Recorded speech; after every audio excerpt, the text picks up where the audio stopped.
start by thanking Cartwell's for providing dinner for us tonight, so we'll kind of do it, I'm an eat and work type person, so I want to just get that, because that's what we're doing, eat and work.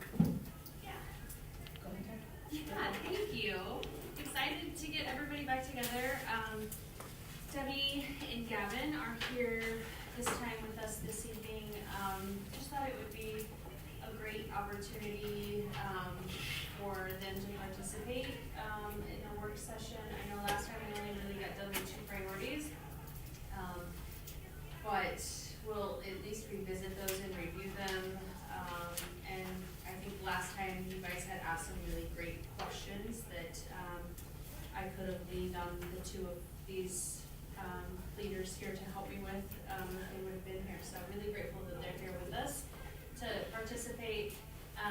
The goal for tonight, and it's a lofty one, is to get through all of the priorities. I want to be able to take the board's feedback to the big leadership team meeting and start to dissect some of that information. So, but I also don't want to rush anything. So, know that it's a lofty goal, but I also want us to have some deep, meaningful conversation about each of the priorities as well. I do have a copy of the priority plan and the summary, and then these are the same sheets we used last time to take some notes. It's the exact same thing I gave you last time. I just didn't know if you would have them with you tonight or not, so I brought an extra copy. So it's nothing new that I presented to you. The policies that you see, there are 2 sets. One is this really small packet that is stapled together. If you remember back in August, Holly came to me with 5 policies about medication and students that we have that are 18 years making their own decisions about their medication and just not needing parental consent if they were 18. And so we had to rewrite policy to be able to do that. So I met with our Neola representative, Jim Halleck, on Friday, and we sat together and rewrote those to include that if you're 18 years of age, you don't need parent consent on those 5 policies, and updated the administrative guidelines once those are board approved. So I went ahead and threw them in there. The other large pack was just an error. If you remember from the first and second reading of the just recent policies, there was a section of them that were completely rescinded. Well, there was another file attached to it that were replacement policies that you didn't get to review or see. So we'll have a modification to the board agenda tomorrow evening. We will not be adopting any policy. It will still be a second read of everything that you've had so far, and then a read of both of these packets. We will formally adopt those if the board is ready at the February meeting. So the replacements are in this big packet now? Just read through that. Okay. Yeah, and they're it's thick because it is all of the deleted plus the new. So it looks a little bit different than the other ones do. So I promise looks are deceiving in this. And it won't take you that long to get through them. And the deleted part is a lot of the deregulation from the legislature in last year. Yeah, and I'm sure it's cleanup also. Like Neola had didn't have our corporation name as Brown County Schools. It had Brown County School Corporation. We're not Brown County School Corporation, we're Brown County Schools. So like even logistical errors like that, or technical errors, I should say, have been cleaned up. So anything that has a strike through is deleted. And then anything that's green or has a green letter beside it would be added. Okay. And we'll be doing that at the first February meeting, or the second one? If you're ready, at the first February meeting, we will adopt all of the policies as a whole at the first February meeting. We will not be adopting anything tomorrow. It will just be another read. Yeah. So that's policy. So you can put that aside. And then I know when we left the last time, we tackled student outcomes and school safety and security. Does any anybody wanna go back to their notes, about either one of those two priorities and have questions or insight or feedback. I was reading through it, I just have a question, like with each of the buildings and the check-in, the scan-in system, is that working in the buildings? Each of the buildings? Yeah, well, what do you mean by working? What's your definition of, like, it works when we scan it in, or is the purpose of it Oh, both? Yeah, what's nice about the middle school is our configuration now, so we, I don't know that we've had to check anybody actually into our building because we nobody- house everything in our front office or in my office. I mean, it's on and ready to go, we just don't use it because of the layout of our building now. Because we do all of our meetings before anybody even goes through the second set of doors. Have you had any feedback at any of the other buildings about it, having problems with it, or? I haven't either. Okay. I just know there for a while, it was kind of on the, some days it worked, some days it didn't work. I didn't know. And mind you, it's been, sorry, it's been a while since I logged in, or, scanned it.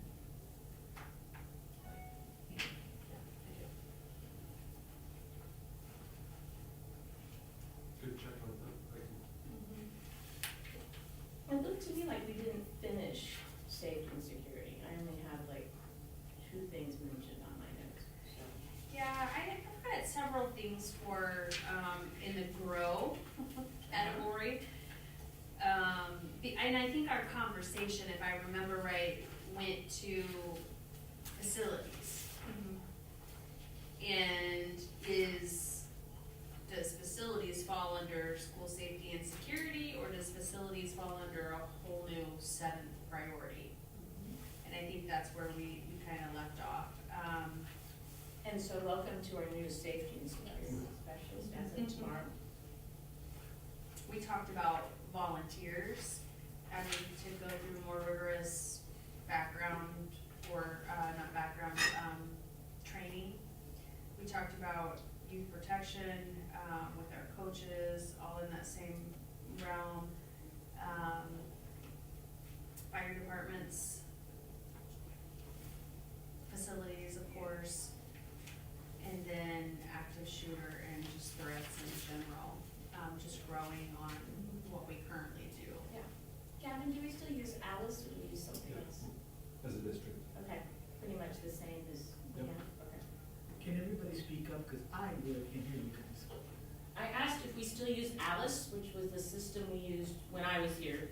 It was the first one we used, I think.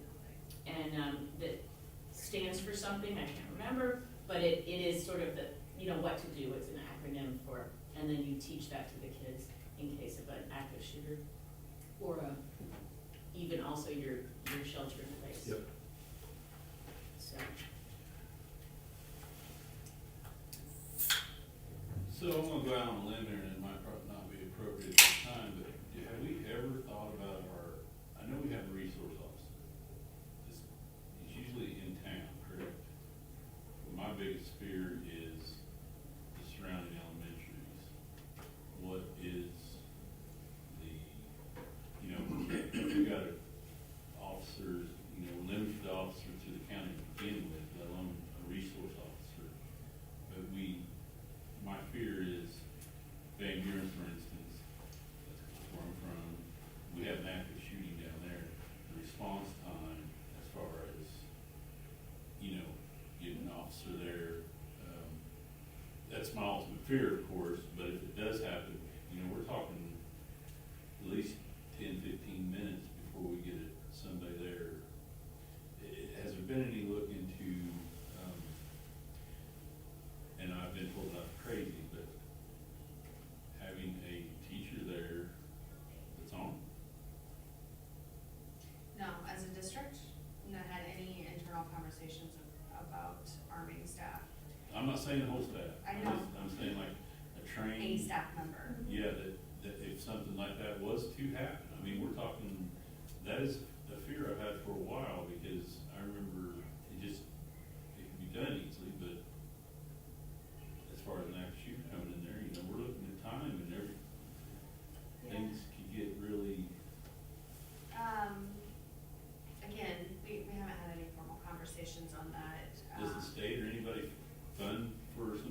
training as that such, or? Sure, there's training, like, there's steps that we can figure out if the district wants to go in that direction. There were bills a while ago when this first started being discussed about sort of that exact thing. It's like, you know, a couple of people who would be trained and there would be a special training, but I don't think it went anywhere. Yeah. I mean, the laws that say we can, Legislation you can't have allowed. that. There's a few school districts that have staff armed. We have had several some conversations about an additional school resource officer, and thinking about funding for that. But there's still only 1/3, you know, Right. can't be in 3 buildings at once, so it would be helpful. Hoping that would never happen, of course, but if it does, that's something that I feel strongly can be taken care of. I would, you know, active shooters don't go attack Atterbury. Active shooters don't go attack police stations. They attack churches, vulnerable places. You know, I don't know. I just, something that I think we should think about as far as, I'm not saying arm the whole staff, I'm just saying, I think there would have to be some massive education Sure. for guns that, this yeah. entire team to be able to look at and research, and maybe that's where we start with, is let's start educating ourselves with what does it look like for a school district. It's easy to educate ourselves.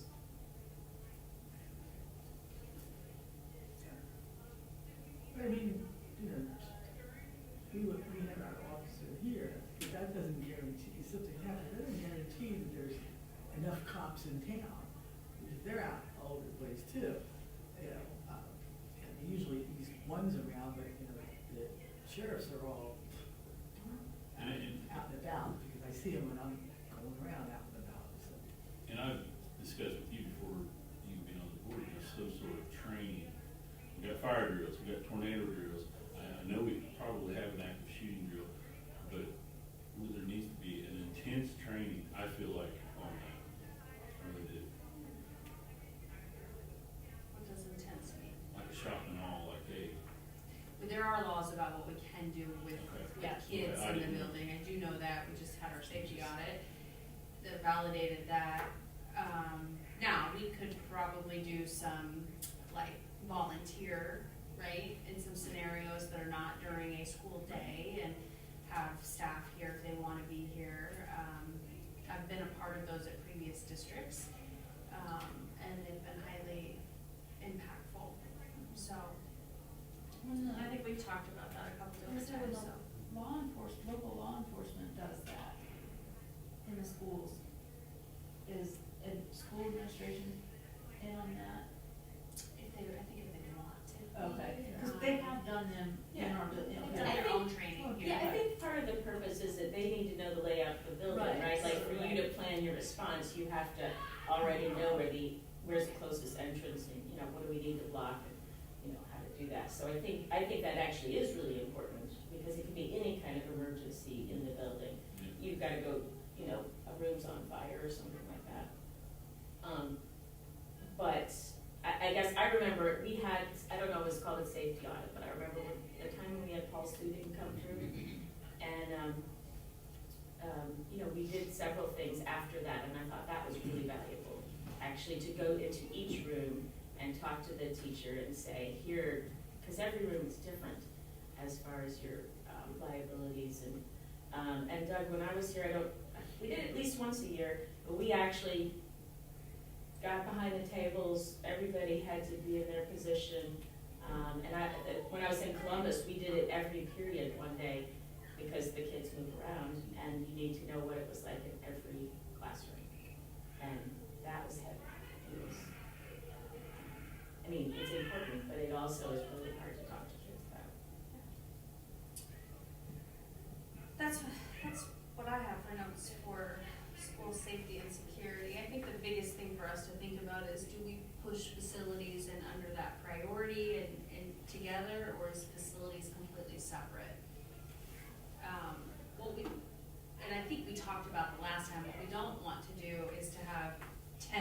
priorities. But we also cannot have 10 goals under each priority either, so, and maybe it's something we take back to the leadership team to kind of debrief and brainstorm, and maybe we'll get some insight with the big team together, about that specific question. Cause I think you could probably do it both and, one way or the other. The other question I would have is, at some point, would you involve the law enforcement in some of that? Because leadership changes and everything else, but that way, not the regular meeting, at some point, they have a sit down and say, hey, can we review this? We do, so we have a county commission that, which try to meet 4 times a year, in addition to our district safety team, which is once a month, twice a month, or once every week. Yeah, once a quarter. Maybe it's the same as the county, so we do that. Good.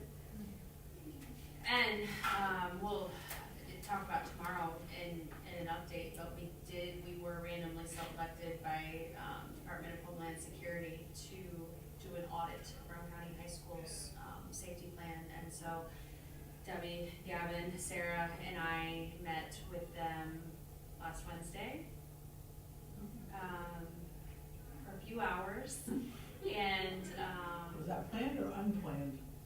they were well, it's randomly, we were randomly selected. We were supposed to meet before we left for Christmas break, but then had a bunch of weather. And so it finally, our rescheduled date was last Wednesday, and, it went really, really well, like, really, really well, so. Was that just policies, or were you like walking around the building and looking at things? You wanna tell her? Yeah, looking at more global policies and then talking through different situations and kind of going back to one of the questions from earlier, looking at conducting a new district-wide threat assessment came out of that, right? And the one we did previously, we paid $25,000. Like it's a very expensive. That was when we started Alice. In the state, moving from the DOE to IDHS, the safety component, I didn't know that. has opened up immense amounts of funding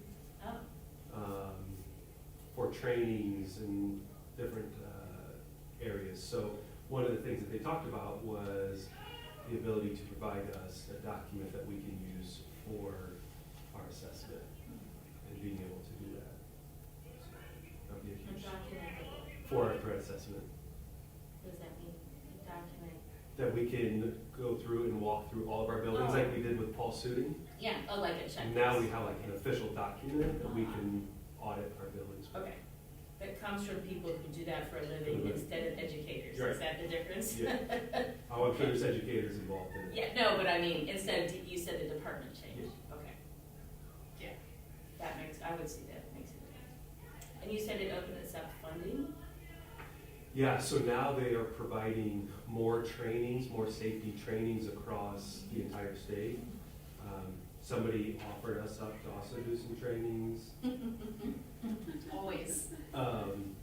So before it was, everybody went to like this one school safety specialist academy. Right. And they're really trying to break it apart and be more intentional with trainings across the entire state to target people instead of just one-day training. Right, make sure other people, a lot of people can get to Yeah. it. Yeah.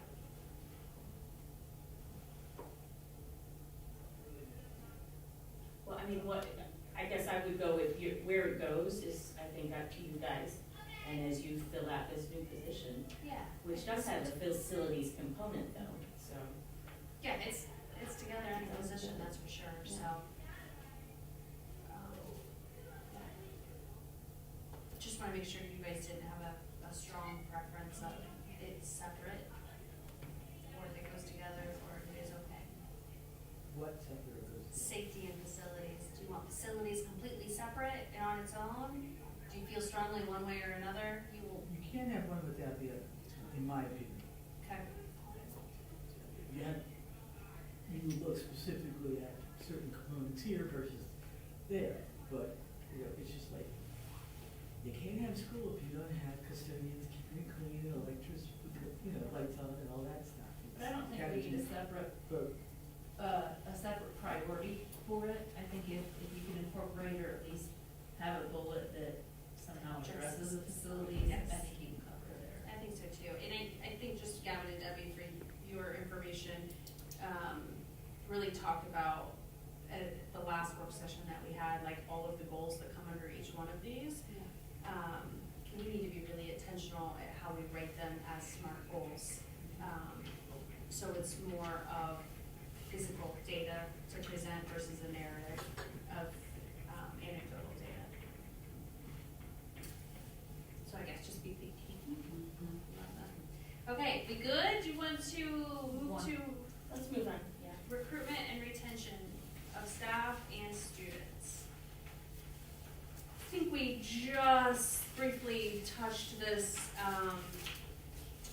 last time, and because down at the bottom, right, like, we have a column for things that we wanna keep, things we wanna grow, things we may want to let go, and then something brand new that we don't have anywhere, and so specifically, Debbie, on recruitment and retention of students and staff, early ed needs to be intentional, strategically written somehow, somewhere, I think inside this priority. We've done a really great job at building this out and recruiting and retaining. I mean, we've got high school kids in apprenticeships and hiring our own, but we've done it all without it being physically written down in any of our priorities. So I do have early ed as a new. What else where are you guys at with this one? I think we need to look at something, like potentially an external exit interviews or external, evaluation. I don't know if this is where like an external HR department would go, just for that, like, somebody for people to go to. If they don't feel comfortable going to you, or they don't feel comfortable going to their direct supervisor, somebody else they can go to. You know, not HR from a standpoint of hiring and, you know, payroll and paperwork that goes into that with, but just an outside body. That makes sense. So, and I don't know how you do exit interviews or with staff or with families that are leaving, but some way to. Families, really comes back to building principles. If they can get the family to do an exit interview, then they obviously they do that. I hold exit interviews with staff that are leaving. So I'm not sure. do you have a format? Do you follow when you do that? I have my own format. It's not policy, it's not written down anywhere, right? I don't know, I don't know enough about it. I don't know how much it would cost. So it would definitely be something to explore. I think the only but thing that might be challenging is we're such a small school district. It doesn't matter who that person is, somebody may have a hard time going to any just one person as opposed to following the chain of command. I don't know, but again, I've never been in a district that had something separate outside like that just for that sole purpose. We've had like full HR, like you just said, that would handle it, or we didn't have anything. It's like what we have now, so. So I know within community foundations, there is, IPA, which is, I have no idea what IPA stands for, Philanthropy Alliance, Indiana Philanthropy Alliance, is doing a statewide, where they're getting an HR for statewide community foundations, for us to utilize. Cause you're So, even yeah. smaller. Cause we're small. Yeah. Like So- 4 employees. Yeah, so I don't know if that was a thing within school systems. I know the bigger ones would have their own, but if there's something for smaller corporations. nothing statewide, like it would be us hiring a company to do that for us.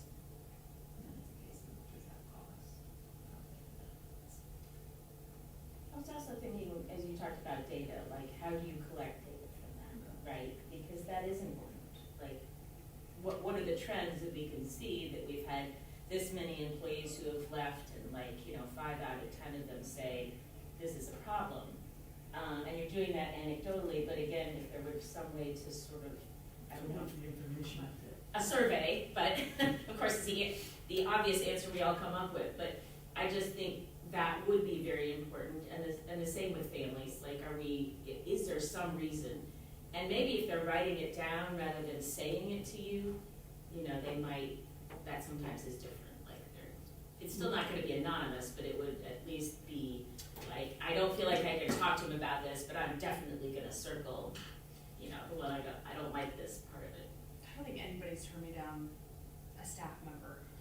And families are a little bit more challenging, and I think that if you can get them to sit down at a table with you, you get much more out of that than an email or a survey that they just pushed a lead on. Well, I mean, in addition, Both, yeah, yes.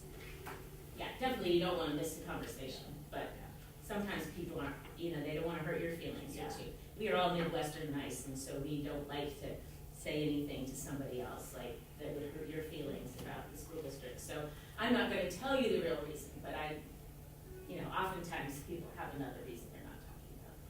So, I don't know that we can get that. Staff specifically though, like, I don't know.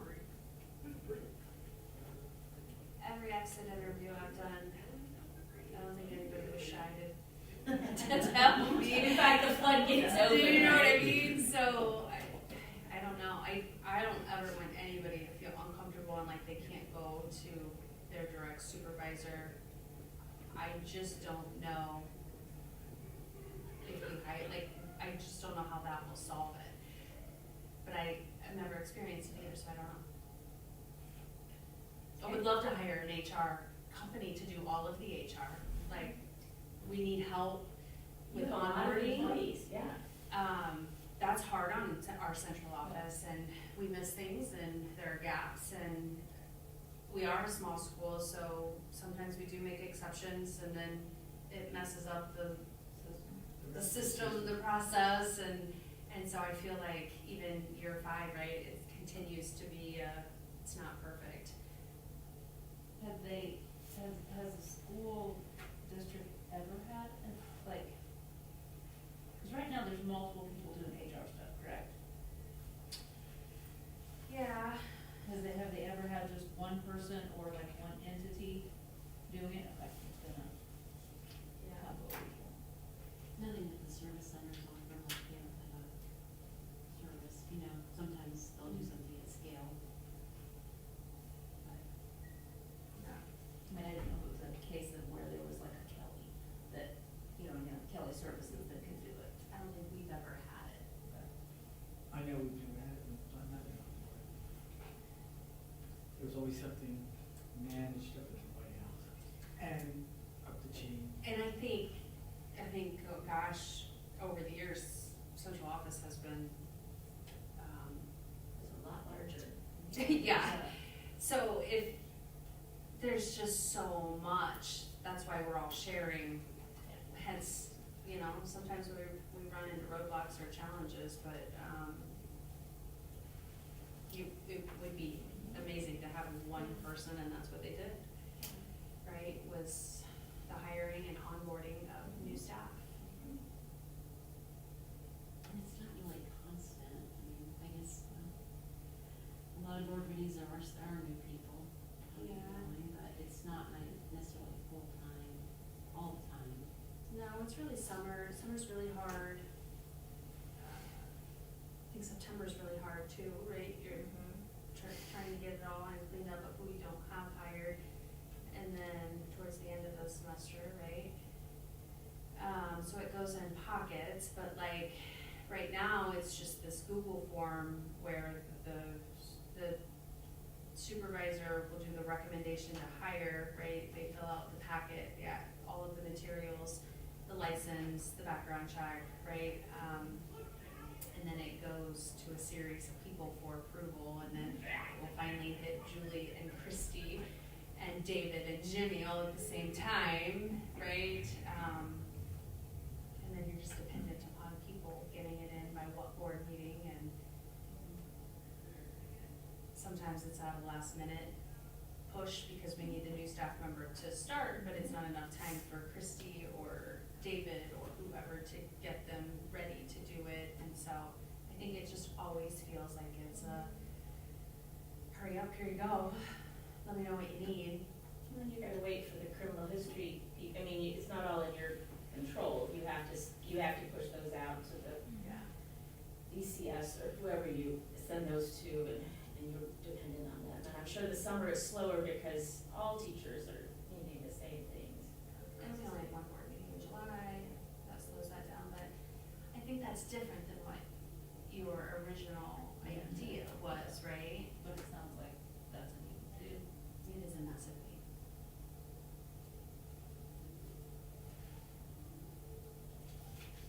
Sounds like a bullet point. But If, yeah, and I think we can do research, right? See how much things are. I think that, gosh, if Brown County Schools culture is where we have people afraid to talk to their direct supervisors, that needs to be addressed in our culture, and that needs to come somewhere within our priorities, not necessarily us hiring somebody that's neutral to take the conversation. We need to build out our culture so our small school relationships don't feel like they can't Yeah. talk to each other. I think that's more concerning for me. Well, in fact, I found that, that people are more likely to go to the superintendent because they know you and you're a real person, and, you know, well, I feel like I can go talk to that person, and I think people here are more likely to do that. When you're in a large school system and you've met that superintendent Oh, gosh. once, right, like they are just some mythical figure somewhere. And so I think that it's a lot easier here for people to do that, to say, well, you know, I think I'll just go ask Emily, or, you know, I refer them to you all the time. Yeah. That's what, you know, you need to tell Emily, this is usually what I say, she needs to know this. And so that's really important, but I feel like we don't have to go through lots of levels of assistance to get there. We can just, you know, we have, you know, building principals, and then we have superintendent, and I think that's healthy, but, I mean, does that mean that somebody still is like, oh, I don't wanna say something? Sure. You know, that can be valid too, so. There's probably no real answer to that one. I get questioned a lot about what are we doing for attracting new students. I guess I'm more concerned on that end. How, and I think, what was that one here?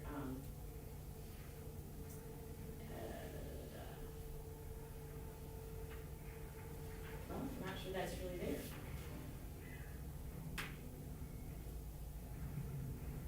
I guess just that number 6 is kind of a very general, Yeah. and I wrote out to the side recruit new students, but, Yeah, if you look at that, the first 4 are all employee-based. 5 and 6, again, are really general to talk about students, and recruitment, and it's easy to say we're partnered with community organizations. Well, yeah, we've done that, we do that. Well, what's the outcome of that? and how do we measure it? And how do we measure it? So I do think there's opportunity there. And I think on number 6, that's so large scale. Yeah. And we've done it really, really well. In what areas have we done it really, really well? What areas maybe have we not hit on? That's really what the question is right there. And like, I think agriculture comes out of this. Tomorrow, Sarah Roberts is going to do this really cool presentation about bringing agriculture to the high school. That's an opportunity for us that we've not built out and expanded yet, right? So that could be a smart goal for us in a very specific program area that we wanna take a look at. What Well, other programs right, might along there with- be? your new athletic facility renovation, right? Like, those things we know are part of that piece of how do we, you know, make sure Brown County Schools is offering what it needs and it is attractive, you know, to families, because we are actually in a competitive market. We're not built that way. We're not ready to be, you know, competing with other schools, but that's really the environment we're in right now. We just have to accept that we're gonna compete for students. And so how can we do that? And, you know, we do bring in some students from out, but when we go back to the interviews, like we've talked about before, maybe trying to talk to families that, some of the ones that have chosen to go to other schools and what the reasons were, and, or homeschoolers who, you know, chosen not to be in the school. And we wanna know why those reasons are. And people say, well, have you interviewed those people? Like, we don't really know who those folks are.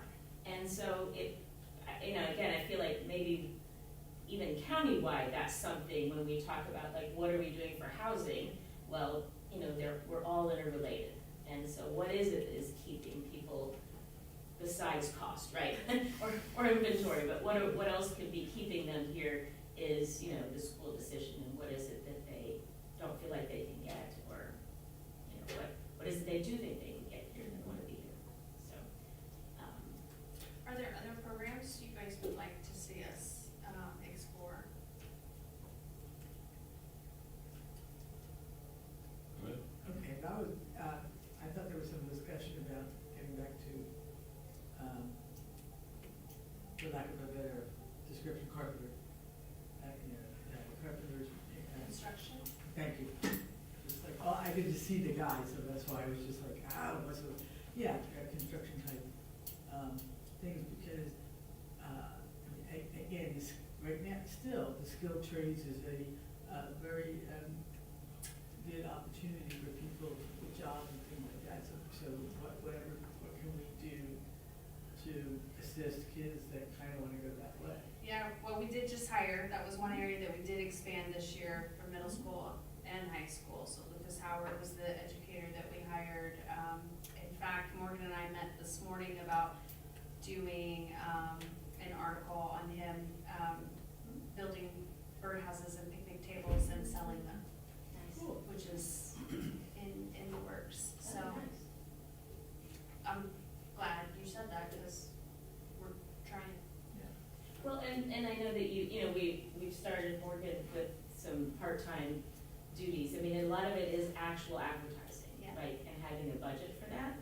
And so I think, you know, again, that's how we need to think, either at both as far as human resources, but also as far as, you know, the resources to purchase the kind of advertising that we need, because we're going to be in a competitive market, and we've got to make sure people know we're here, what we do, and it's hard. Well, and I think we need to continue whatever it is that we're doing, because we have some people, kiddos and people that have gone through processes and ended up over at the CRC and get their electric license, get their HVAC license, you know, and that makes a difference, because that's creating businesses in this community, of which I pay for services on. You know, but I know that they went to the CRC some time ago, and it's just, how do we expand that appropriately to capture more students and more adults? Yeah. And I'm not just talking about the CRC, I'm just talking about the whole system.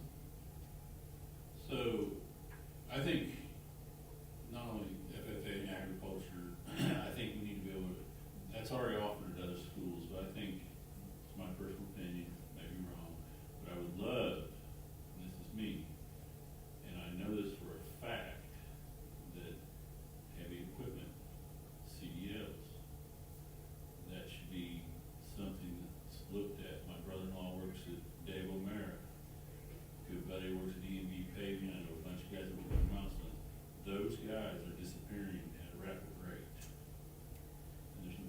And I know heavy equipment, everybody goes, oh my gosh, that's big money and everything, but you get a hold of the right union halls and the right companies, the right E&B, Milestone, these are multi-million-dollar companies that are looking for flagmen, pavers, sweepers, laborers, operators, some sort of, and I know it's a trade, but it's it's like a lot of our trades has disappeared, and I think it's something that, you know, they can walk right out of high school and making 25, 35 more an hour running heavy equipment. Now, I know that'd be a huge goal, but, you know, have a classroom setting and build your way, because I know John Deere, Cat, Komatsu, these companies would look at this like, hey, we can give you a rental machine and things like that. I think the trades are coming back. I think the country itself needs more of that, because it's disappeared in the last 20 years. And, you know, my brother-in-law walked right out of high school, and he's, you know, simple things like running a laser, running grade, those things have disappeared. And I think, I don't know of any other school that's doing. I think as us as a school need to offer something that no one else has, and as an attraction, I don't know that it would be, but that's how I feel about it. I feel there's, you know, you've got, that's even with agriculture and FFA, you've got a bunch of kids that don't want to go. I have a article I want to bring in sometime that was talking about a kid that was non-farm related, and he's running his own welding shop now, and he was an FFA at school. That's where, so I mean, that's the attraction towards students. We got to come up with something, the way I look at it now, that maybe it's not offered anywhere else. I actually was in a conversation with people from other rural communities. It's about driver's ed. Yeah. Big deal. I mean, and I'll tell you, it was a huge effort, and it's so very expensive to go to Columbus or Bloomington to do driver's ed. And I know we used to do it. I was trying to think of the liability. That's probably the part that I think about, and the special, you know, car and all of that. But I think it would be an actual attraction when I thought about it, is that because schools just don't offer it anymore. Now, in my business mind, I say there's a reason they don't offer it anymore. But you know, others. I mean, it's $500 or more for driver's ed. So I think it's really expensive for a school district to take it on as well. that's what I mean. I think it probably is. But here in rural communities, it basically means for most kids there is no driver's ed because between the cost and the distance. Because I know we had trouble getting there because, you know, it had to be after school and they only do it till 5 o'clock. We got to get to the other side of Bloomington and we got to do it 6 times, and it was a killer.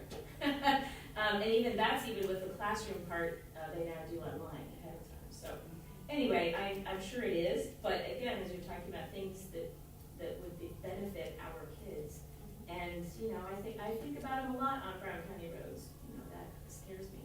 And if they've never had a driving class ever, and coming down Greasy Creek to go to school, it just scares me. So. Hence the 2-hour delays that we have in this county. Yeah. We think about it too, Yeah. every time we make the call. Yeah. Yeah. No, I think it would be, that's another one to look into, that let's look at actual costs and Yeah. paying an employee here to conduct those hours and. Right, and you probably could ask parents. I think even when I was in school, you paid something for it. Yeah. It was a contribution towards it, but it would not be the full amount. And it'd be here. Part of it, if you expose them to trades somehow, expose them to trades, and get them to understand what they need to be doing or prepping themselves. They go work in the trade, that yes, they need to do that, and they need to do the science and everything else. You know, my husband was at HVAC. He was, you know, at a journeyman. He was taking, when he was an apprentice journeyman, he was taking college level math courses to make this, you know, make this thing happen. There was a federal licensing and everything. So, you know, so it's one, find the door that the kid goes, you know, that's really interesting. I need to go that way. And then expose them that in order to do that, you still need to be able to do this. Yeah, I also want to hear a lot that we don't offer trades or we don't do a good job at trades. Do want to remind everybody, we have a state-of-the-art facility across the parking lot at one at the middle school. We're bringing back construction. I think Megan's really researching going down in culinary because we have a full kitchen in the ESC that's not being used. I have thought about that. That's an opportunity. But we also pay to be a part of C4. They have programs that we don't house here and can't financially house here. And we pay a fee for our kids to be able to have experiences and opportunities in those programs as well. Don't get me wrong, I am the first person to say I want our kids here in our own walls and hallways, but again, if they've got an interest in something that we don't have and C4 does, then I'm glad that we have a partnership to be able to offer them that experience. So I think sometimes people forget about that. Yeah, I saw the sign out there too, Well, and it's much broader than people realize. You know, Yes. There's, you know, the different kinds of computers, there's welding, there's criminal justice, there's cosmetology, there's, obviously the child development, you know, which we're doing it here now. So that's the thing, it's like, it is not just like technical, go use equipment. And I know the culinary program because I know the teacher at North who does that, and I think that's awesome. I really would love it if we do culinary. Yeah. Although I will say that the Steamery plans to have a culinary teaching kitchen when they get up and running in Helmsburg for that purpose. So, But for it to be in our own. yes, to be in Helmsburg instead of Columbus would be great. Yeah, so I know Megan's been interested in that for some time, so. Okay. Hospitality just in general. Yeah. Right. Well, that's what they've been talking about up there. Like, we have all these folks who do hospitality, but there, you know, there is coursework and things that you can do to become to really then move up the ladder in hospitality and move into, you know, better paid jobs and more responsibility. And we have written a hospitality locally created pathway. Yes. I think what holds us back from that are those, it's the performing arts, isn't it? What classes are those that held us back? That's the arts pathway, wasn't it? Yeah, I'm thinking of it, I was just gonna say that, it's the arts. That's the, we had an arts pathway. The civic arts The is civic what we arts did. ones, yeah, that culinary. is the one that- We went, I mean, Megan and I went to the Steamery and looked around and, but we also look at the kitchen over at, you know, Sitting there, like like sitting there waiting to be updated, and then you look at that, you know, what used to be gym cafeteria, and it could be, a great venue for events, be an event space. Yeah. Well, so the Steamery is actually starting their program, as you know, not on site. So like they're doing art programs now that are, and a couple of other kind of programs that are not, they're the Steamery and they're sponsoring it and they're doing it, but it's not in the facility yet. So that's possible that you could say, talk with Kirsty and see if you could do some kind of culinary over here, because you've already got the kitchen. So. But then they're kind of, and they have different funding, you know, they've got some private funders that they work on. And culinary might even open up some different funders, right, that are interested in that area. But when we talked about the arts programming, though, I was thinking that is something that is, people would come to Brown County for, right? I always dreamt of an artist in residence program. She's planning that up there too. There's gonna be a potter up there, and she's gonna do classes and weekends and that kind of thing. It's really cool. So, Yeah, I think it's going down the road to partner with them to get course credit. yeah, yeah. That's the line between something that's extra and something that is state Department of Ed It's the approved. instructor with the license and all that. And the hiring and the paying and the evaluating and then, Insurance and. yeah, when you have it part of a graduation plan, it changes conversation pretty quick, so.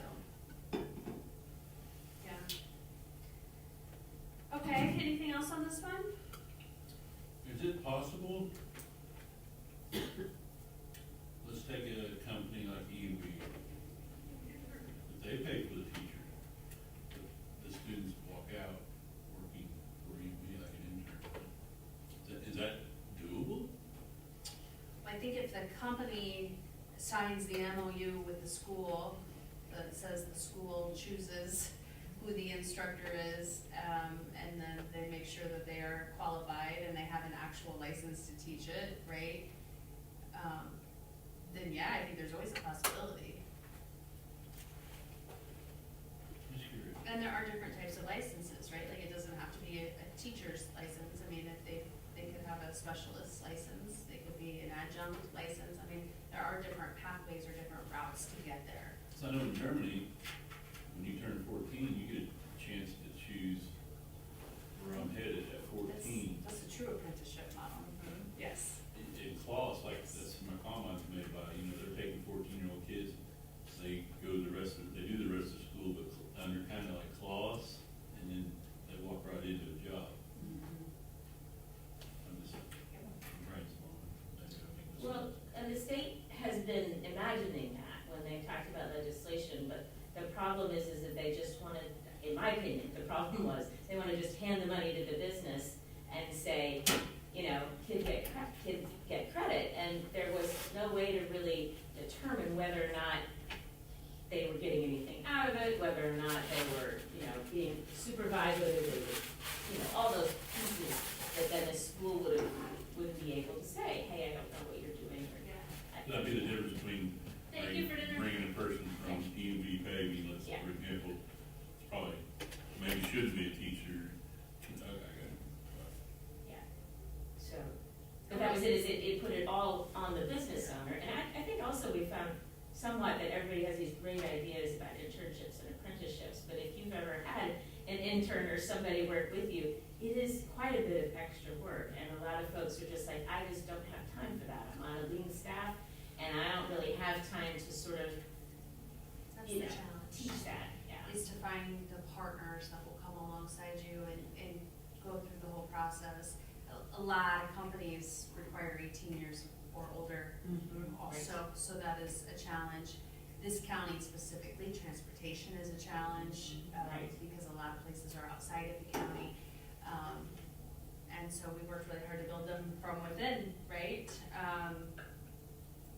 Which I think has been absolutely incredible, but yeah, those are tough, those are tough. Yeah. Like this heavy, like, equipment, we're gonna have to build it. Yeah. Here, as opposed to going outside and partnering with somebody to do that with us. I'm just afraid we would have to build it here, which we can do, right? Like, obviously, we've shown that we can build those types of programs, but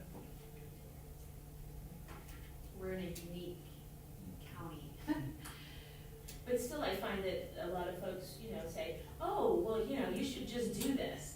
And it's like they don't really understand that, that requires very specific circumstances in which that is going to work. And we just, because I think a lot of it, weren't they wanting to, as part of the pathways, to like require an apprenticeship? And we're like, no, there's just not enough of them, to require every kid to do that. So it's a supply and demand issue then too.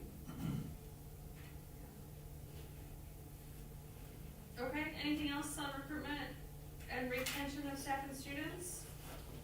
I was just gonna say that I'm not sure people leave us because they don't think we have enough. I think they leave us sometimes just for their own convenience. Right. Yeah. Of where they're working and housing. I think, I'm not sure that people ever say, well, you don't have this, so I'm leaving. Except for, I've heard of. Agriculture. Agriculture, FFA, yes, I've heard of that specifically. And athletics. And athletics, those two things. And it's interesting, the early childhood program used to be over at C4. We only had 5 or 6 kids go, but when we keep it here, look how many more kids we have. So I'm thinking of like culinary, which, that defines at least this, a lot of jobs in the county right in that area. And even surrounding, They can do it anywhere.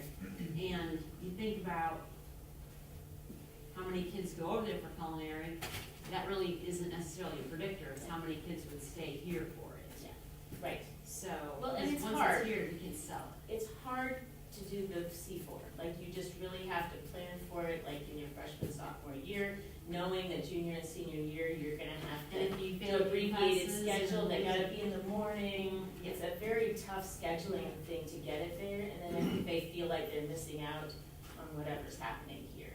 So it's, it is possible, but I think you've gotta be pretty sure that's what you wanna do. And make sure that your schedule can do it. Yeah. You can't be taking 2 maths and head to C4. Yeah, well, You and gotta have time to do that's that. hard in a small school too, because maybe, Spanish 4 is only offered 1 period. So, and that's in the afternoon, and that's when C4 is. So then you have to choose between 2 things that you both want and need, and, you would like to be able to offer both. So that's where the C4 is usually the biggest challenge. So, But you'd be great, at women's construction, and you got it. yeah, yeah. I had grow 1, 3, 4, 5. Keep 2. 6, I didn't have it. I haven't been doing that. Yeah, that's what I've got captured, so. Well, we have an hour, and we have 3 priorities left. And I need to scoot out just a little bit early, so Okay. don't mind me. School, family, community engagement, this priority was really centered around creating a consistent communication strategy for the district. So this is where Eagle Eye, the magazine, came out of. The blogs on the website for each of the schools, just an attempt to be a little bit more consistent with social media. I think social media with athletics, Josh has done a really great job there. So really proud of that. The ambassadors program fits in this priority.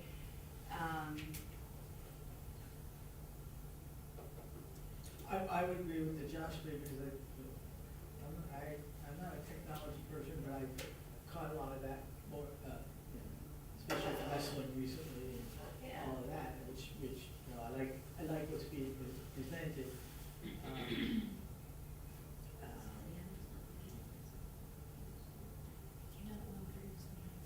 And I think the ambassadors is really a good program because people that have gone through that have learned more about the reality of the Department of Education in Brown County, because what it takes to do what we do. Some of them, Huh? some of them, More than that.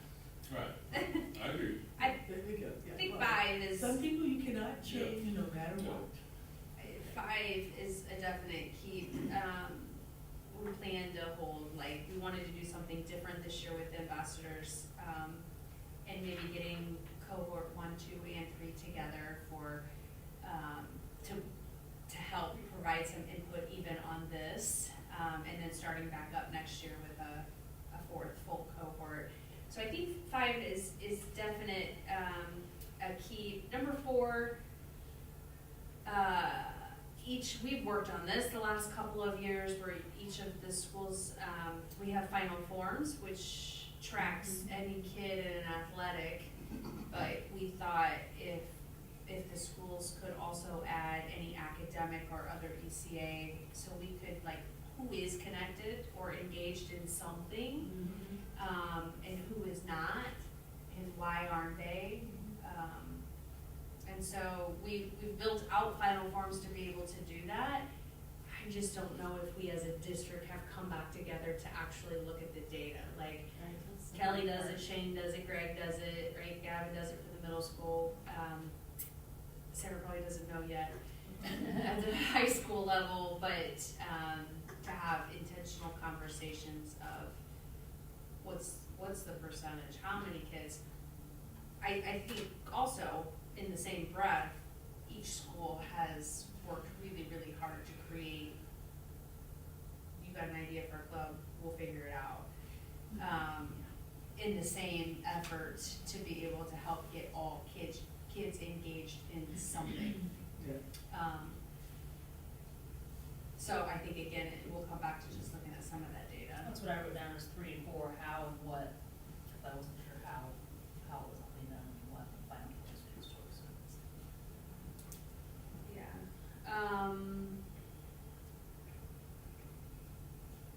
But that's your data piece, right? Like, that is something that's trackable. Yeah. We'll continue to do the district, or the quarterly magazine. Actually, I'm kind of excited about them now that we've kind of taken that back on ourselves. And Morgan and I meet once a week to talk about articles that will go to the Democrat, and just stockpiling. Yeah. Even if they don't print them, we'll stockpile it for something, whether it's a social media or it's the Eagle Eye or it's something, so we have a consistent time to be able to talk about things to highlight. I think social media is hard, really, really, and the blog thing has been really hard. I don't think there's a lot of traffic to the blogs. But I also don't think that we're real intentional about posting it on Parent Square or putting it on Facebook to go to the blog and check it out. The elementaries do a phenomenal job at the blog, at least getting content on there. Middle school has gotten much better this year. High school, it's just been tough. And it's because it's just one more thing, and it feels like one more thing. And I don't want. Well, you have people going everywhere, like, to try to keep track of all those things. Yeah, I don't want it to be like one more thing. So that's a challenge that I think we need to figure out. The Facebook is by far the biggest piece where people go to for information outside of Parent Square. And again, like Helmsburg has their private page, kindergarten at Spernica has their private page, which are all highly by those parents, right? But you can't easily take that information and put it on the district Facebook page. Middle school and high school is so sporadic in things that they post, and so I don't know, I think it's just working out some of those kinks with it.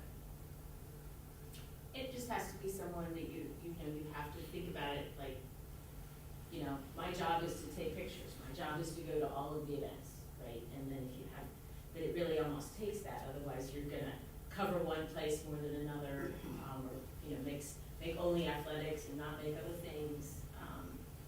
So it is somebody who just has to really think that way. And I was gonna say about your stories, they, features generally are not, can go in at any time. So that is often sometimes good for them, that they've got a story that they can put in a hole that they have. And or some kind of, you guys used to do you pass it around and everybody would write about something once a month or every 2 weeks.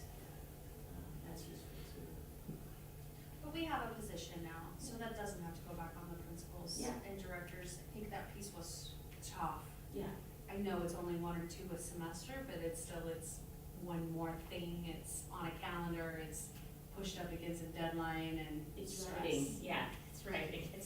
It takes a long time to write. So- Kind of pathways aside too, and then the same category, but ever considered to take the WSES, the Spernica's little news, and expand that to the high school? Oh, you would be great idea. I know that administration here wanted to start some podcasting, and equipment has. Didn't they do, I remember Chase Austin doing something. Yeah.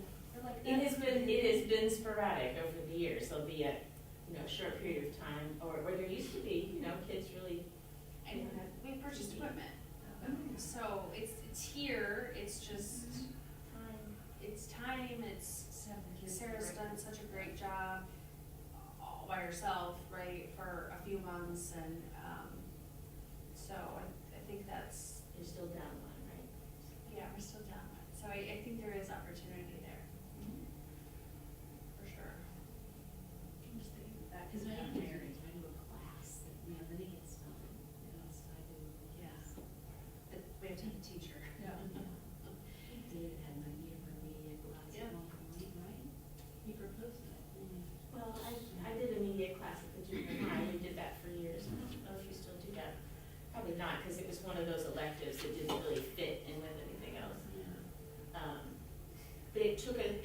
age, it took a surprising long time to get to the point where you would have something publishable, but hopefully at high school, it sometimes instead, is there still a newspaper? Yeah, I think we just had yearbook, right? So, I mean, that's who used to do those things and But really, we're struggling, again, Yeah. it's gonna come down to people over the program and, even yearbook, when Sarah talks about ag, right, there's a very specific educator that will probably move into that program, and that leaves open TED at the high school, that leaves open yearbook at the high school, and who does those? Who teaches that? That's another teacher to hire, or it's another responsibility. responsibility on someone else. So it's like this, we want to do all of these things, but it's like we can't do them all and do any of them really well. Yeah. And I think we have to come to terms with that. I continue to talk about programs, like, the first thing I wanted to do when I got here was entrepreneurship, right? Like, so excited, I believe in that, my whole heart and soul, and we've had a different business teacher every year that I've been here. We'll have a different one next year. And so, like, I gotta concede a little bit to, it's just not the right time for us to go down that road with entrepreneurship. And so, yeah. Are there different things you would like to see with this school, family, community engagement that's not listed here? I feel like all of the things that are listed here will build out measurable SMART goals and to continue to grow. But is there something that we're missing the mark on with engagement? I added Spirit Fridays, and this is something the last couple of years I've been dreaming Okay. of, like varsity blues, like every Friday, the entire town was painted blue, like everybody, went behind that sport, so whether it be football, basketball, whatever, but getting the shop owners engaged. Like, foundation's ready to put like some money behind it if we can get a group of students or a group of people to go out and say, Jack and Jill's Nut Shop, would you participate if we provide you shirts or aprons or something on Fridays? Have your staff wear Eagles gear, and just get, like, every Friday is a Spirit Friday from August to May. Just something to like get everybody in town around, or everybody in the county, start town, and then get everybody in the county of, hey, it's Eagles Friday. Which is really good, because on Facebook, I see a lot of stuff, talking about Brown County, or all kinds of postings and stuff about Brown County, off and on throughout the years, the year otherwise, and, so that would be really good, because that would end up popping up on there, which would only be another positive thing, that you see, promoting Brown County, which would be promoting the schools and stuff. I mean, it's like, it's neat, but I happen to walk into CVS, and the first thing I see all the way down the hall is Eagles gear on that back wall. And so, but if you get a little bit more further dispensed out, that would be really good. Well, I think superintendent, student advisory kids might be something to tap into. Yeah. Okay.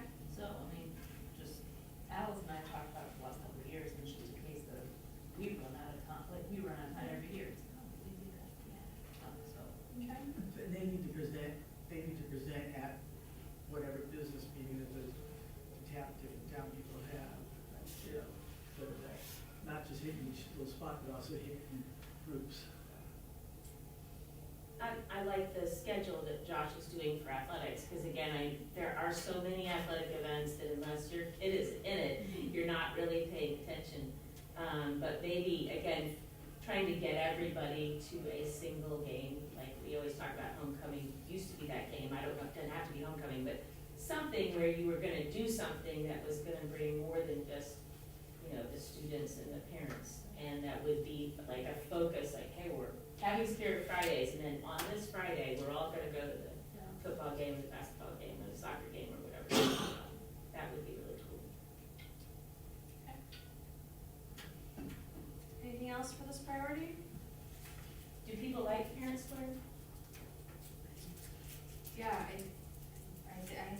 a second, I'm thinking about this as a staff member, but Yeah. I need to remember, 'cause I'm both. Nice. I think Parent Square is great.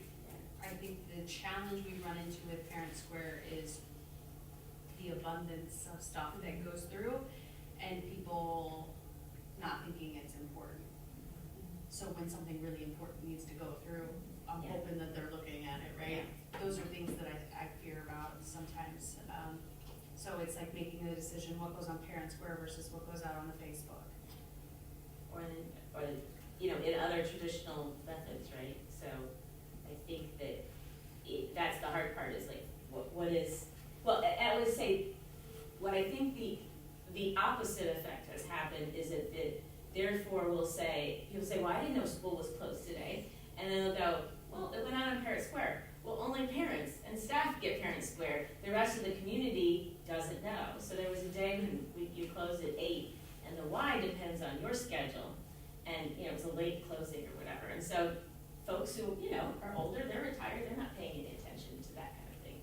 And so, but also, and I know it goes out on the TV still, but I think it just is one of those things. It used to always be everybody knew, and that through phone trees or however we used to do it. But now it is the people who need to know, and they're counting on that communication, and I get it all 3 ways. But at the same time, the rest of the community often is sort of oblivious because we're not doing the general advertising anymore. We're just really able to target to the device. And it's just a little different. It's kind of like there's a divide between people who have kids in school and people who don't. Yeah. Or that don't go on social media. I don't know how else to get the information to them. It's not through Parent Square and social media. In fact, almost 99% of Parent Square that comes at the district level, there's a button I check to go on Facebook and on the website. So aside from them going to their phone and doing it, I don't know how to get it to them. You still get the phone call and the text too. Yeah. I mean, well, I think maybe you sign up for whatever you want. Yeah. I still get all 3. I do too, and I'm glad I get all 3.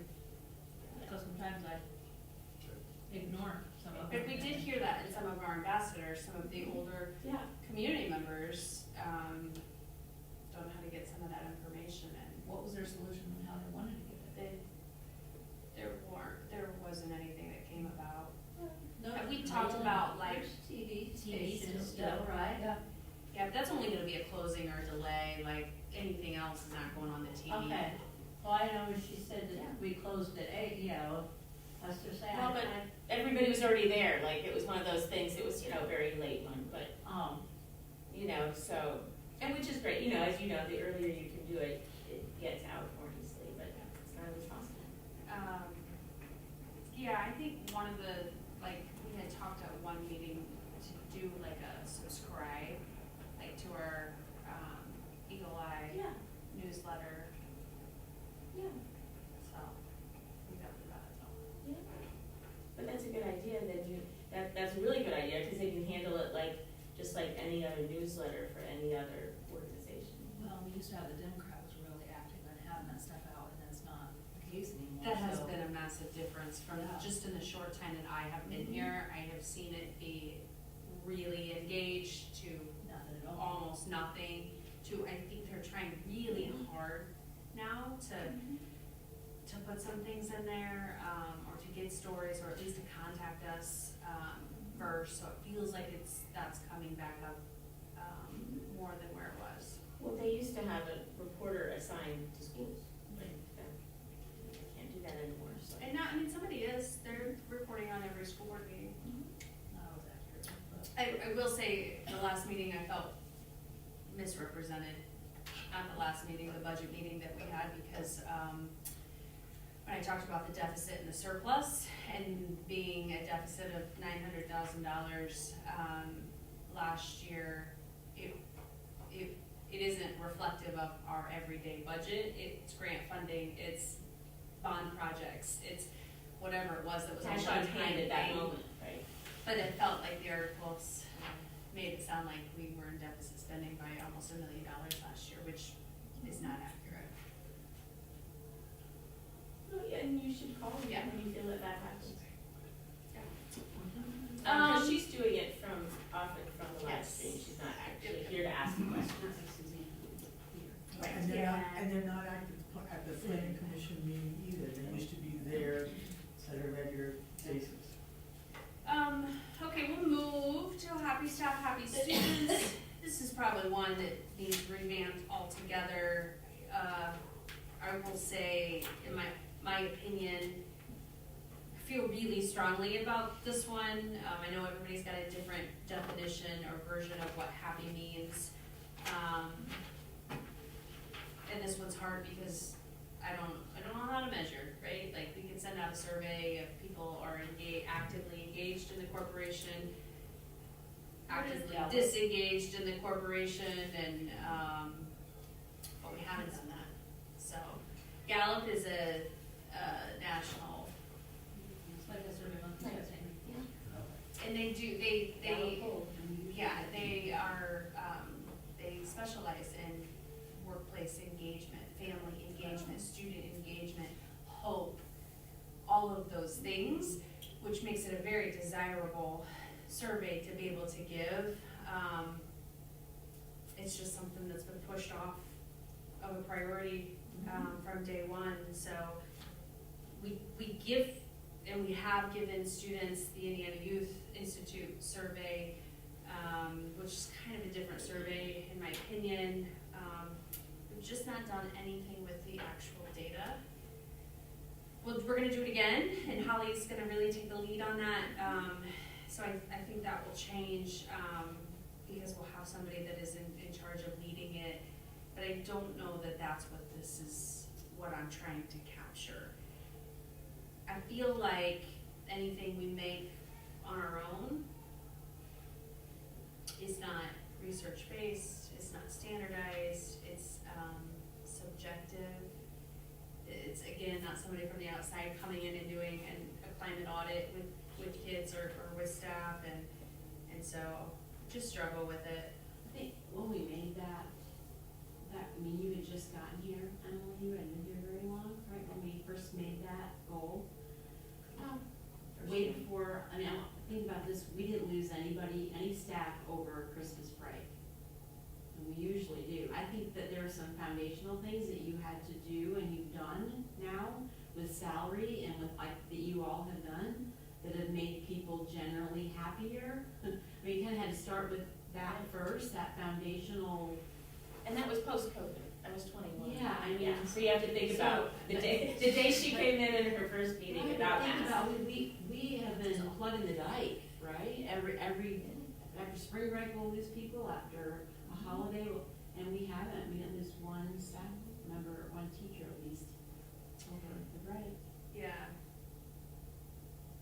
Well, and I know you started the Happy Hello Camp was part of that, as I remember, yeah. And right, because you got, oh, that's right, you had COVID money. You're like, hey, we have extra money, let's do something fun with it, but it sounds like it's really become a tradition. And so I think that is part of it, is that you find those things that everybody just universally loves, and it makes them happy. Yeah, and that's 3 and 4, right? Like, those two I feel And really. the end of the year meeting, like, people love that end of the year meeting. Do feel. We do. Nobody ever used to come to the tea, right? Hardly anybody used to come. Do feel strongly about those. I think, I hope, right, people could say that I want people to feel good, right? When they're here, again, I don't know how to measure it. And the Gallup poll was the one way I know that can measure it, so, it's not a financial thing, like, it's not crazy money to be able to do it. Again, it's putting in the priority of doing it. Does the Gallup poll, I mean, I'm sure it has, what are the choices that picks and choose, correct? Yeah. Okay. At the end, does it have an opportunity for someone to put in, right, Yeah. good, because, I mean, you can pick and choose all the answers you want, but you can't say one thing about which, yes, other stuff doesn't cover, that might be significant enough, when you go, oh, yeah, never thought about that, so, yeah. I also think, like, it doesn't have to be the Gallup poll either, right? Like, we have talked about with the association of hiring an outside person to come in and do a climate audit with staff.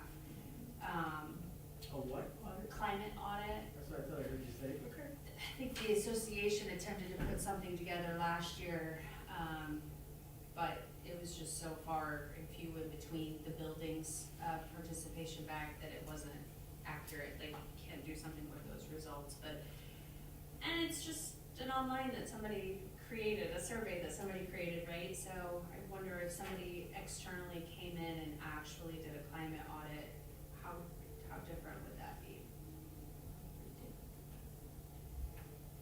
So.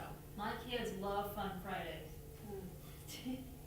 That's good. Well, and I was gonna say, as a staff member, I mean, it's, like, I liked Teacher Appreciation Week, cause we had lunch every day. And we didn't have to bring our lunch, but actually, when I think about it, it's more about the fact that when you're a teacher, you are the only adult in the room most of the time, all day long. And so as much as you'd like to be with other teachers and just have that community, there's just not hardly a minute for it. And so any opportunity, I think, to gather staff, and it's hard, because, you know, some come early and some stay late, and, you know, some days. Yeah, PD days. Yeah. What kind of days? The professional development days, Yeah. we're moving in now, like, Have they been that's good? We've only had one, we have another, our second one Yeah. is February. That's been a wish for how Yeah. like forever. Yeah. But I mean, that's the kind of thing, it's like It a makes whole me day happy. to talk with your colleagues, like, that is just like, that's really awesome, I think, to have that opportunity. And I think that's why elementary schools tend to be, you know, more, closer staff, is because they just tend to do things, you know, more together. Or, you know, you're with the other person who teaches the same grade or something. Whereas when you get to high school and you're the only one teaching economics, like, you know, there's nobody to talk to. So it's sometimes you're in construction, or, you know, you're doing something else. So anyway, I just think whatever the ideas are that your staff comes up with, but I think that would be the focus, is how to do that. But you're right, your PD days are gonna be great. I think there's a lot too. I think it's also in a context of how we relay the information or the things that we do. Like, as you were talking, it made me think of our changes to the teacher evaluation and the moving towards a coaching model, vastly different than any previous model that the states had, right?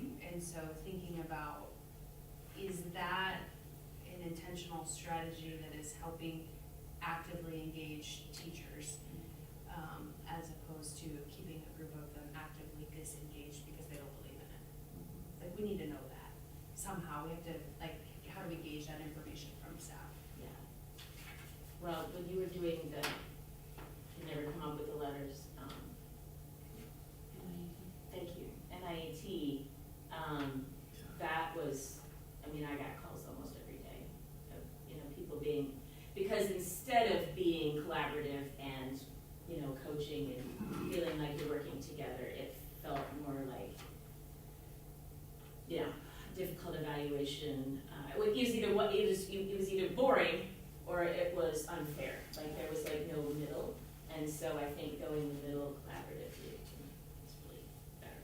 No, it definitely has some chance to work out. Yeah. Don't get me wrong, but, yeah. There's nothing that's gonna be perfect for everybody. Okay, we've got last one. Yeah. Isn't this great?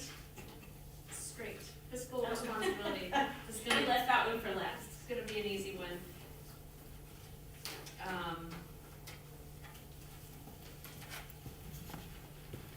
I don't think number 3 should be in there. I have to be honest with you. I don't know that we want to say that every year we're going to be able to transfer that. So we may not want to or need to transfer that 15%.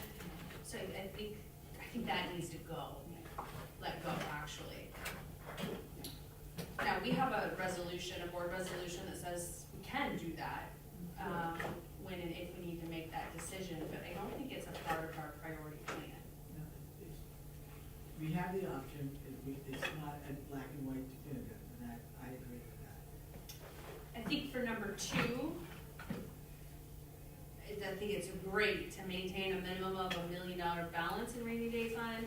I think it's better to put a goal in there that we will increase the rainy day fund by X amount each year.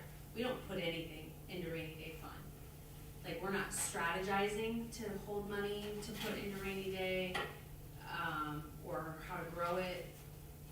It's just saying we're gonna keep a minimum amount of million. We're over that right now anyway. So I think a goal should be is how do we grow? It doesn't have to grow by a lot, but It's invested, right? And No? Can you take that money and just be like a CD of some sort, or can you do stuff like that with it? Or if it, I'm not if it's sure just that- sitting there, why are we trying to make a little money on it? yeah, I'm not I don't know that answer. Like, I need to figure that out.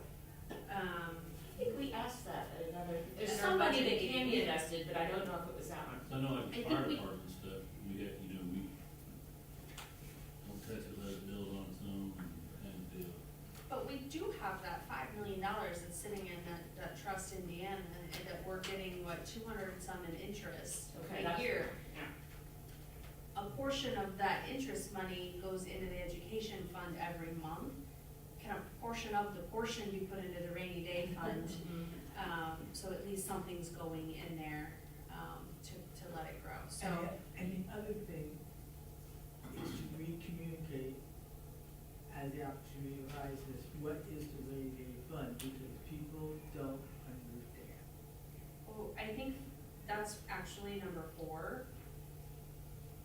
People don't understand public school finance, whether it's the rainy day fund, or the operations fund, or the self-insurance fund, so. What our limitations are, well, just move the money and pay teachers more, Yeah. oh, it doesn't work that way. I do think number 4 needs to stay. Now, I think, again, put a SMART goal to it, that we're gonna hold X amount of transparent meetings, and this is gonna be on the agenda. I think we've done that, like, Barry's come in a couple times to be able to talk about Senate Bill 1 and how that's going to impact us. So I think it's just strategizing on what those community meetings look like, and not expect people to watch a board meeting. Yeah. So I think that's number 4, Carol, to your Oh, point. yeah, no, I know it is, just in general, just from the years of being on the board, that people just don't, and I don't blame them, because I don't understand it either, but I understand enough of, but, in school finances, Yeah. this is operations, this is this, no, we can't do that, this is how we get the money there. And the rainy days funds, like, for example, is, oh my God, the boiler went down at Springfield. No, and it had to be replaced. And that's where, the rainy day fund ended up helping that out. I don't remember what year, I don't remember which school, but it was one of the schools, that we had boiler situations. And hopefully our operations, that cash balance is still really healthy, that we don't have to get into rainy day. We've been really, really grateful, lucky. Lucky's not even the word, because I think the district's worked really hard to keep those cash balances. It's not about luck. It's about being strategic with the decision-making, but it's also about that tax rate. And when we have projects and capacity coming off, it's knowing that we have to take advantage of the opportunity to continue to do work through bonds while we can, because As long as the legislature will let us. as long as they will let us do it in the capacity that we're doing, because that's how we're meeting most of our facility needs, is through that bond work. Right, which is getting the facilities to the point that not every building boiler goes down at the same time. That there's staggered effects, which is much more business operation. Or you're maintaining your facilities well, so, they don't break down, and you're replacing things before they break down. Yeah. So I think we can rewrite number 4. I think we're just gonna delete number 3. Number 2, I think we need to rewrite, and then number 1, our revenues will exceed expenditures annually. I think this is also just a rewrite as well. I think if we could write it as maybe maintaining a percentage of revenues over expenditures. If you notice from our monthly reports, the pretty picture, pretty graph and everything, I think we're sitting at 65%, which is high. I mean, that says that we have really healthy cash balances, so maybe we write this to stick in a range of this is where we need to stay. Because we're gonna have years like we did last year where we used one-time grant money or bond money that says we overspent by $900,000 on a one-time purchase, or that basically defies the goal that we have. Does that make sense?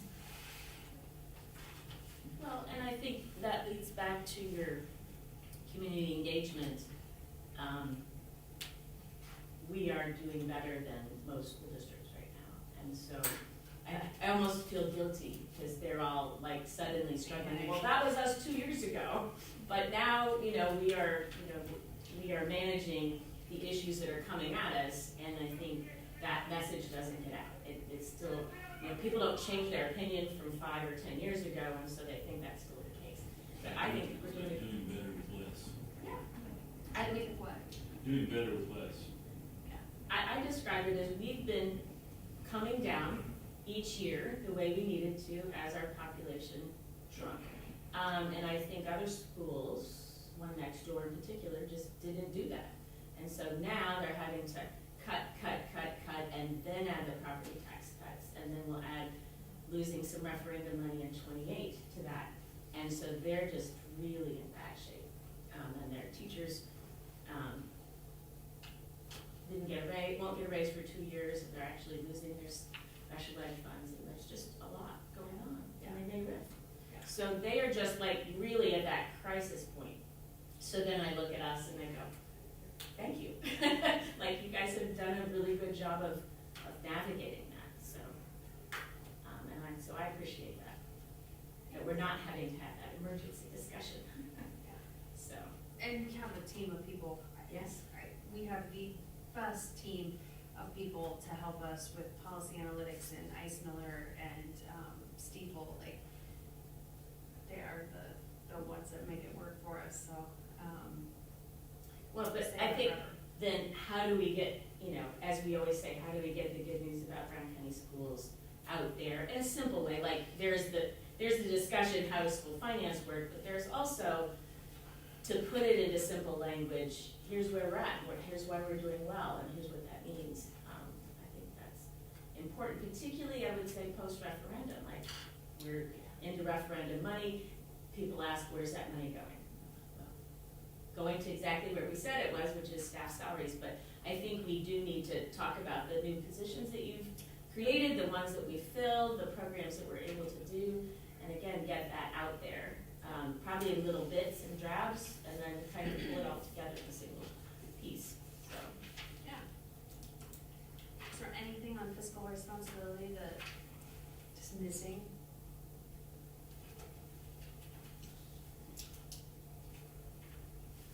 Okay, well, we had 1 or 2 times that we had 2 times, at least 2 times we really talked about the budget. And I just wonder how we can provide education out there more than, what we had to do in December about,